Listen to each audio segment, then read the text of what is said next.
Zekine Turkeriren liburua aurkeztera etorri gara gaur, Uda batez Kurdistanen. Liburuak aukera ematen digu kurduak banatuta dauden lau herrialde horietara joateko, bidai bada. Berak 2014ko udan egindako bidaian historia txikiak kontatzen dizkigu, baina historia txiki horien atzean historia handiak ere badaudela esango nuke. Kurduen historiak dira, emakumeak gehienak, zekinek ere arreta berezia jarri duelako emakume gerrillari kurduengan, beraien estereotipoak hausten, baina baita ere beraien indarra erakusten, eta 4 urtetan 2014ko udako liburua da.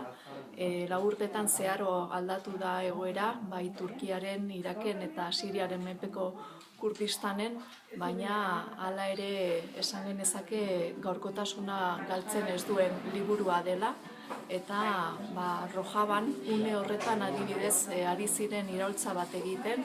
Berak esaten du une horretan gazteek lorategi bat landatzen ari zirela eta gaur egun lore horiek moztu egin dituztela, baina goazen pentsatzera udaberria ezingo dutela geldiarazi eta itxaropena ere dakarren liburua da Zekinerena, beraz irakurtzeko liburua.